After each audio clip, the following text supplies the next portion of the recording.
The next tab on the right is the Properties tab, which brings up the Property Inspector. The Property Inspector allows you to set any of the properties of whatever is currently selected. After switching to the Selection tool, I select my rectangle. The properties for that rectangle are displayed in the Property Inspector. The Property Inspector is made up of multiple categories, for instance, brushes and appearance.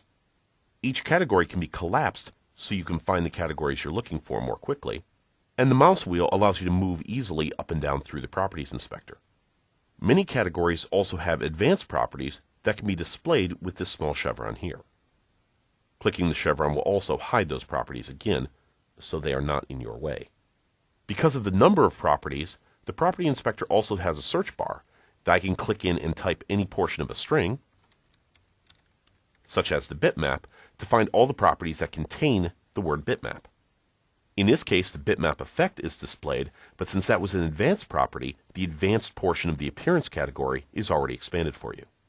The search box uses an OR search, so as I type other properties, say the opacity, it will now display all the properties that contain either opacity or bitmap. You can also search on the type of a property. In this case, brush will display all the properties that are of type brush.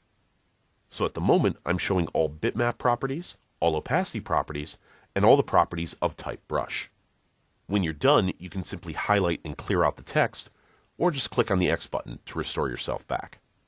When multiple elements are selected on the artboard, the Properties Inspector will only show you those properties that are common to all the selected elements.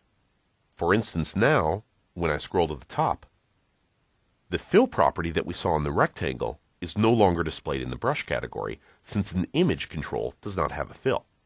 However, since both an image and a rectangle have an opacity, that property is displayed. I'm going to select my rectangle right now, and we're going to change some of the properties on the rectangle.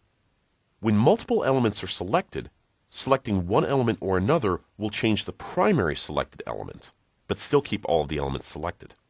In this case, I'm going to press Ctrl D to deselect everything on my scene, and then click on my rectangle to select it. Now the properties for my rectangle are displayed.